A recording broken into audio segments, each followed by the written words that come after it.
Welcome to the Twist News. I'm Erika Grey. Al Jazeera has launched a campaign against evangelicals, and they've made a series of videos attacking evangelicals because of our support for Israel. So let me give you a little brief on Al Jazeera. According to the Times of Israel, Qatar has backed and bankrolled Islamic insurgent groups with ties to al-Qaeda and sheltered Taliban warlords, armed Syrian rebels, and helped the Houthis launch attacks against Israel from Yemen. And horrifically, Al Jazeera was involved in the October 7th attacks.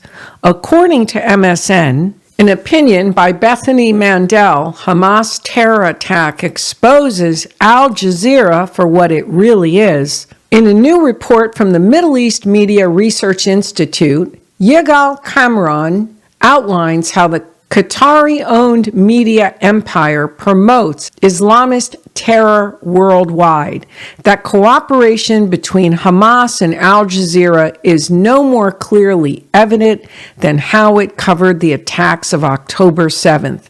The network aired exclusive clips of the attacks, and Carmen explains this footage could have only been obtained from Hamas itself. So essentially, Al Jazeera is a terrorist propaganda outfit. It's funded by Qatar. You see, it would be easier for them to bully Israel if the evangelicals weren't there, because we are a large number. We are a big group, and we have influence in Washington. So let's take a look at a couple of their videos and what they're stating. Praying for Armageddon, evangelicals, the U.S. and the Middle East. Why evangelicals influence U.S. foreign policy in the Middle East. Inside America's Christian Zionist movement and its support. And one of the things that Al Jazeera does in these videos, and I'm only going to play a couple of clips, but a couple of clips that I want to address from my area of expertise. If you look at their videos, it makes the evangelicals really look like a bunch of nuts. And they pull in lunatic fringe. Now, lunatic fringe is in every religious group. Every religious group, I don't care what the group, has their lunatic fringe. Same with the evangelicals, lunatic fringe. So they're taking certain clips from lunatic fringe, some of their beliefs or some of their thoughts. Also, I'm seeing things that really are kind of surprising me, because I remember there was an evangelical by the name of Francis Schaeffer. They have his son on now. Francis Schaeffer was well known years ago while he was alive. He was an American theologian and philosopher, and they have his son on. But I'm going to tell you something. When I listen to his son, it sounds like his son is speaking Greek. I'm like, what is he talking about? Now let me give you a little bit of history about myself. I've been an evangelical it's going to give away my age. Oh my goodness, like 45 years. But even more so, I am an evangelical author. And my start is biblical eschatology. I am written and listed in Sound Christian's Who's Who of Bible Prophecy. I have 14 books on the end-time prophetic forecasts, along with geopolitical analysis. I have made contributions to the theologians' teachings. And so if anyone understands the prophetic landscape among evangelicals, it's me, because I'm one of the teachers. And one of Al Jazeera's biggest teachings in these videos is the prophetic piece, the evangelical support of Israel, which, if you listen to Al Jazeera's documentaries, you would think we're just a bunch of airheaded buffoons. They do a good picture of not only painting that, but also trying to cause division between evangelicals and Jews. And we're going to look at that piece.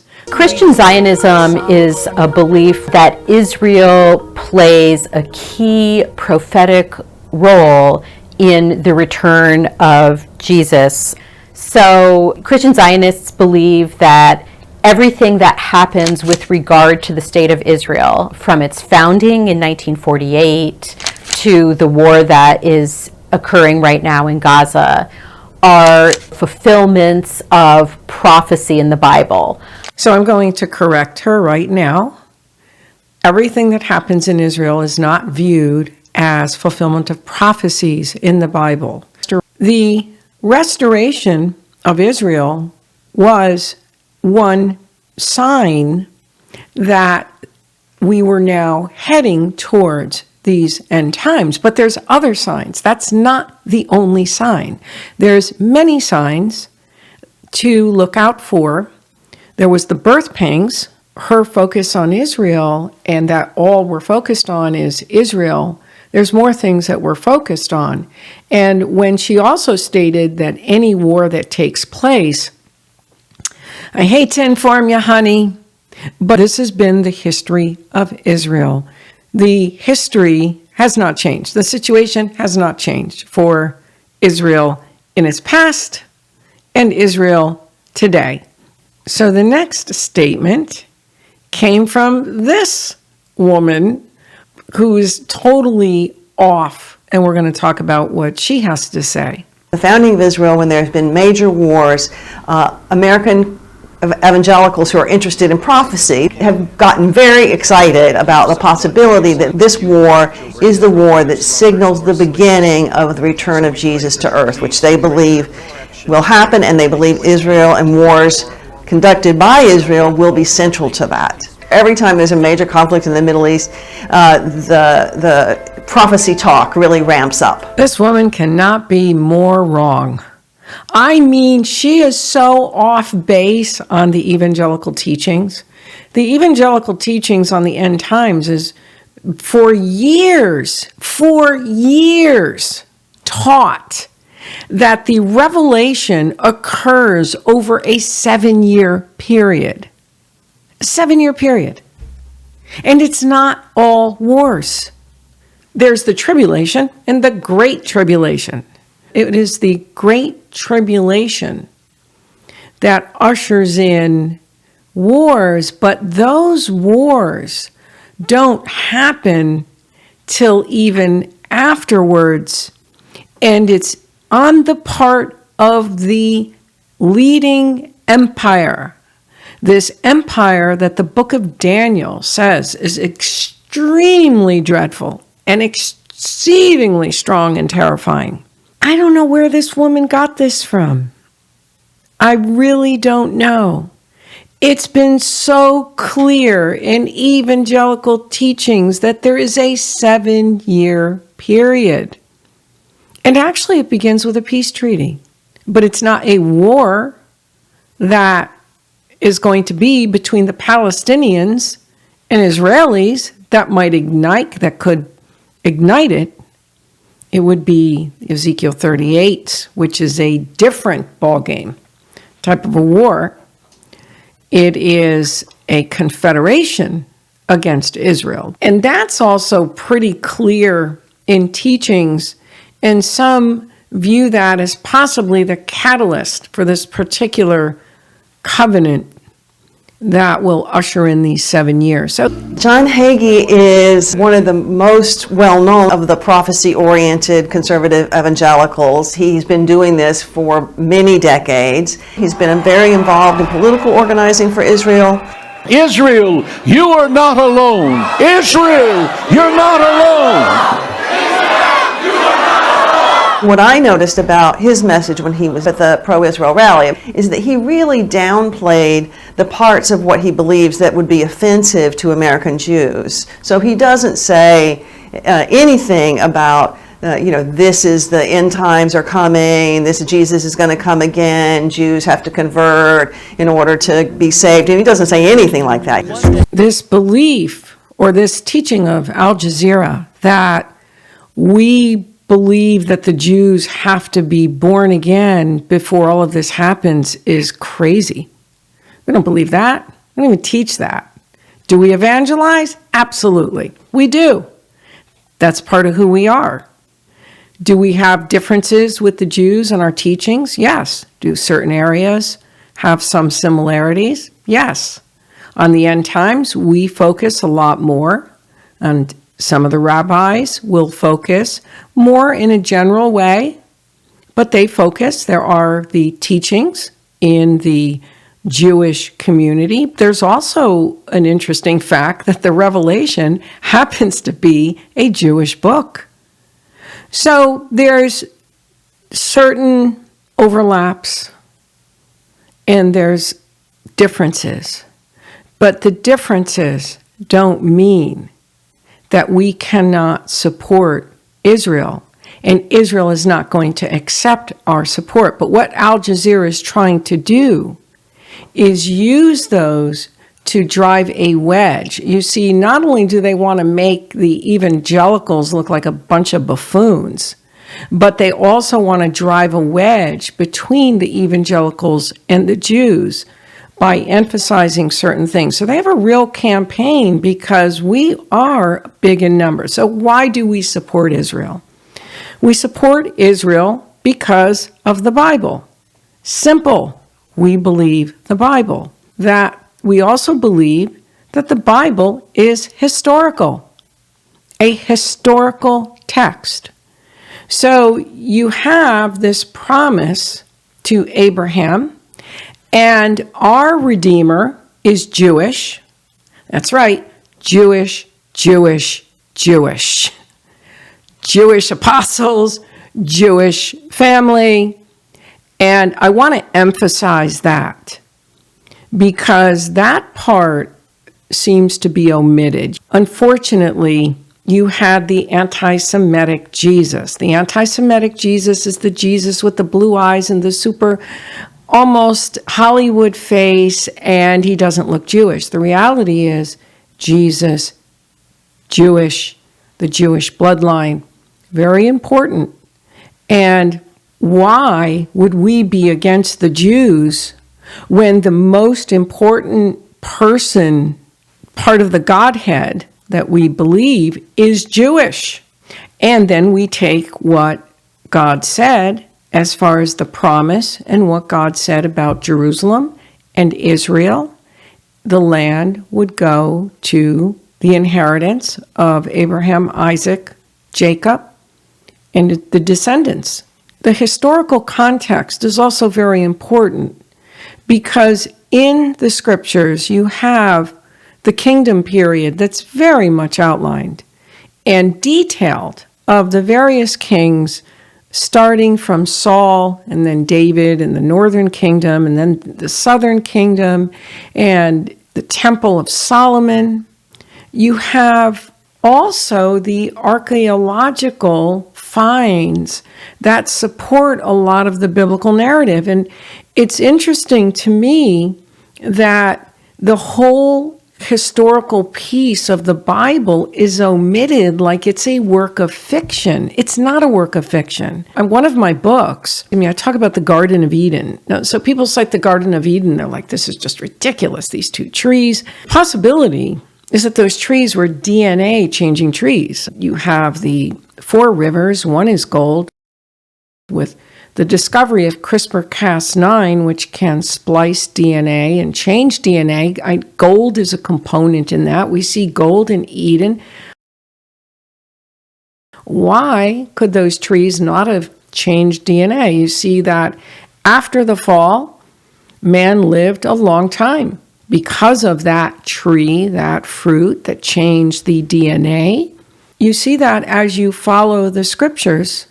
You see that man is living less and less years as time goes on, but especially after the flood, because now the entire ecosystem changed.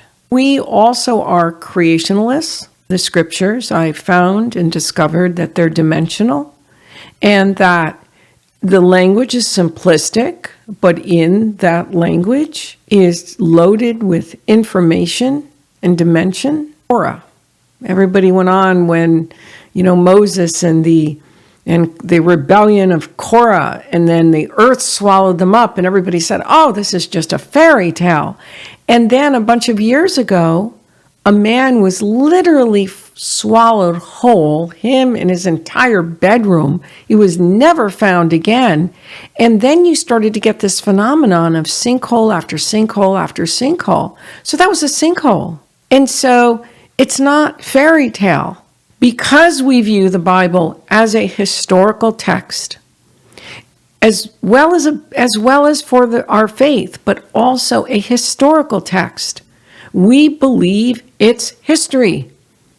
So the historical text is that the land belonged to the Jews and to Israel, a two-state with terrorist factions that want to annihilate the other part. And it doesn't make sense to divide a land when you can have a unification or a federation and to change those boundaries. We see clearly the hatred of the Jewish people. And of course, we're going to take a stand against that. And we're going to bat for the Jews to have the land and Jerusalem to be undivided. Jerusalem belongs to the Jews. It would be so easy for them to bully Israel if we weren't around. We're a lot of numbers. So the other piece that Al Jazeera talks about, and this will be my conclusion, is the importance of the United States and Israel. Well, that's nonsense too. The importance of the United States, like the only two countries that matter. This is what Al Jazeera says, is the United States and Israel. That's not true. The globe is many, many more nations, and many other nations are mentioned in the scriptures. Not just the United States isn't not even mentioned in prophecy. We know that. I actually found a citation in the book of Jeremiah talking about nations that'll be going to Armageddon, and it talks about the king of the north and a great nation from the sides of the earth. That might be your reference, and that's heading to Armageddon. Because in the final lineup of empires, and interestingly enough, that's what we're in, this kind of an age. Now, concerning the prophetic teachings, they kind of go also all over. What does Al Jazeera do? But they go after some of the lunatic French. I didn't even recognize what they were talking about and what their experts that they brought on were saying. So I just explained it to you. It's that simple. So my start was basically in eschatology and also geopolitics, because one of my teachings was that prophecy, and Al Jazeera needs to know this, that prophecy isn't fulfilled because we're doing anything. We do nothing. Nothing. What do you think? I mean, like, how could they be so crazy to say something like that? That we're going to bring about prophecy, so this is why we're behind all of this stuff? Absolutely not. Prophecy, when God spoke through the prophets to the kings of Israel, those events were fulfilled through the events of the order of the day. And when Jeremiah foretold the Babylonian captivity, if you look back in history, you would not know that that was even prophesied. If you look at the historical context, like it just happened in the order of the day. And that is how end-time prophecy is also fulfilled. And also end-time prophecy is like this giant puzzle. It's not just one piece. There's many pieces. And the puzzle has to fit, and it has to make sense in the geopolitical world, the economic world. This final leader that this scripture is talking about, which, by the way, I actually heard a rabbi teach that there would be this evil leader that would be coming. It's interesting because not all the rabbis agree on even what they teach on the end times. But this one particular one picked that up in the book of Daniel. And this leader is also part of it. He needs to rise from a political seat. He needs to, if you analyze his actions, you understand that his government needs to give him certain abilities. In other words, he has to have certain powers as head of that empire within the institutional structure. And in the scripture's simplistic language, by the way, that institutional structure is actually described. It's amazing. The Bible is an amazing book. It's just incredible. And Al Jazeera is just so off. The study of prophecy is a very serious study. It's an academic study. You have to not only understand the historical, but also you have to understand the current geopolitical. And so I hope I set the record straight as to why we defend Israel. So hope you found this informative. If you don't subscribe, definitely hit that subscribe button and stay tuned for more. It's not my usual topic, but I couldn't resist because of Al Jazeera's attack. Get down.